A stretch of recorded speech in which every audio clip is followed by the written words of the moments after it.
Antes de empezar, un agradecimiento a los dragones del vacío y señores del Imperio Infinito. Con su ayuda puedo seguir con estas historias casi a diario. Muchas gracias y vamos con el video. Ángeles en el vacío.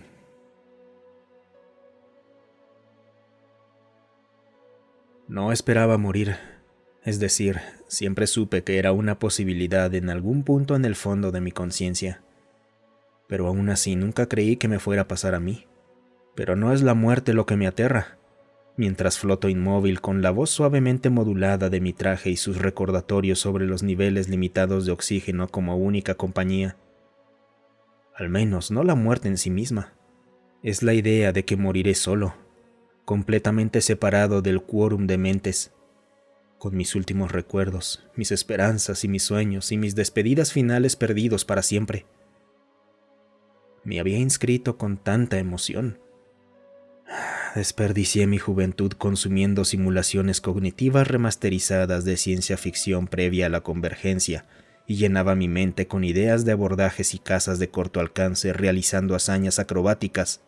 Quería una oportunidad, no solo de dejar mi planeta, sino de convertirme en uno de los héroes que había idolatrado durante años. Mi grupo cognitivo local me había advertido que la realidad no estaría a la altura de mis expectativas, que la realidad del espacio era fría y despiadada, que las cosas no funcionaban como en las simulaciones. Pero yo fui imprudente. Claro que sabía que habría diferencias, pero estaba listo para enfrentarlas. Ni siquiera el ominoso flujo de datos previo a la inscripción y la evaluación de resonancia mental pudieron disuadirme. Con todo ese discurso sobre la conformidad de la tripulación y la necesidad de vínculos más invasivos con quienes te rodean y las exigencias que eso podría implicar. Este era mi destino y no podía ser evitado. ¿Cómo desearía haberlos escuchado? El espacio no era un lugar para criaturas vivas. Este traje se convertiría en mi tumba. Mis recuerdos quedarían atrapados para siempre en su interior, a la deriva entre los demás restos de nuestro fallido entrenamiento. Una disputa menor por derechos mineros. Mi nombre sería otro más en una larga lista de desaparecidos y presuntamente muertos. Para el momento de la batalla ya sabía qué esperar. Cualquier otra cosa que pudiera decir sobre el entrenamiento que todos soportamos, al menos me sacudió de mis nociones románticas. Al vacío no le importaban mis sueños. No había casas de corto alcance, ni escudos, ni grandes actos heroicos. No había dónde esconderse ni a dónde correr. Una vez que una nave salía del espacio fracturado lo suficientemente lejos de cualquier cuerpo gravitacional significativo, las batallas eran en gran medida de naturaleza convencional. La llegada del viaje superlumínico no había hecho nada por cambiar la fría realidad de la física. El espacio tiene una visibilidad perfecta, nos habían recalcado durante nuestras sesiones de ingestión de datos. Cualquier energía liberada no solo iluminaría el cielo, sino que estaría disponible para ser analizada y diseccionada por quien estuviera observando. Se usaban láseres para defensa puntual y misiles para alcanzar, a través de las decenas de miles de kilómetros de nada entre naves. Esa era la forma en que funcionaban las cosas. Cada uno con su propia firma única que podía leerse y procesarse, y al final, todo se reducía a calor. ¿A dónde lo dirigías? ¿Cómo lo almacenabas? ¿Y qué tan rápido podías disiparlo? Casi todos los avances en la guerra estaban relacionados con ello de alguna manera, siendo los tiempos de reciclaje de la defensa puntual los avances más codiciados, porque si el misil de alguien más lograba pasar, lo más probable era que ese fuera el final.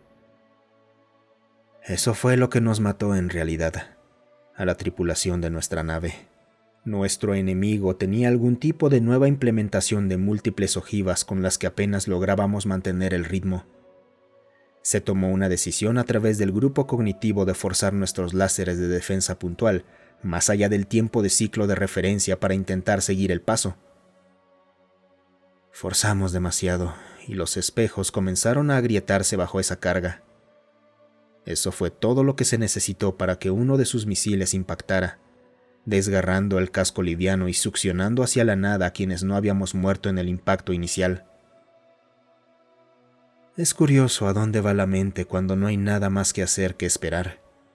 Una vez que dejé de distraerme usando el limitado empuje con el que venía el traje para estabilizarme y establecí una vista del resto de la batalla, descubrí que no había abandonado por completo los vestigios de la religión de los que tanto había intentado distanciarme al dejar mi hogar. Por primera vez en años, recurrí a la oración. Recé a los nuevos dioses, los formados después de la convergencia a partir de nuestras agrupaciones colectivas, mientras veía el destello ocasional que indicaba la caída de otra nave. Recé a los viejos dioses, aquellos que habíamos conservado en gran medida como punto de nostalgia fuera de unos pocos grupos acérrimos, cuando los breves destellos comenzaron a disminuir en frecuencia a medida que la batalla llegaba a su fin. Finalmente, recé al primer dios, aquel que en gran medida habíamos olvidado, aquel alrededor del cual nuestra raza se había unido por primera vez cuando existíamos en un solo planeta, aquel que algunos afirmaban nos había elevado de nuestros caminos primitivos y nos había ayudado a alcanzar las estrellas. Recé para que uno de sus ángeles se me apareciera y me salvara de mi destino. Sostuve la imagen del símbolo del primer dios en mi mente y esperé, más allá de toda esperanza. Quería ser escuchado. Parecía que el primer dios estaba escuchando. Mientras la voz suavemente modulada de mi traje me recordaba que me quedaban mis últimos puñados de respiraciones, vi un milagro. Donde momentos antes no había habido nada más que vacío y pequeños fragmentos de escombros de mi propia nave, el espacio comenzó a romperse. No fue la violenta y brusca hendidura que aparece cuando algo sale del espacio fracturado. Fue más sutil, una especie de truco visual. La luz de las estrellas distantes ya no se comportaba como debería, con sus puntos diminutos sesgándose y fragmentándose. Y luego, sin fanfarria alguna, apareció. Un gigante blanco reluciente. Su casco exterior onduló. Era algo distinto a cualquier cosa que hubiera visto o escuchado jamás. Su tamaño era incalculable en el vacío del espacio, pero era demasiado grande para que mi mente siquiera pudiera comprenderlo. Nada en él coincidía con la realidad del universo que había llegado a aceptar como verdades. Adornando sus poderosos flancos estaba el símbolo de nuestro primer dios de eones atrás, una simple cruz roja con una media luna roja colocada a su lado. Lloré. Grandes lágrimas me envolvieron por completo, porque si iba a morir, al menos pude ver esta gran belleza antes del final. Y fue entonces cuando escuché algo nuevo. No provenía del traje, cuya voz ya había elevado su tono a un leve estado de pánico por mis reservas menguantes. No, esto era directamente dentro de mi propia mente, envolviéndome en calidez y paz mientras las palabras resonaban. Atención, esta es la plataforma humana de rescate civil. Venimos en paz y con los brazos abiertos. Por favor, no se alarmen, sin importar de qué lado de la batalla estén. Comenzaremos con el triaje y brindaremos ayuda. Muchas gracias por quedarte hasta el final.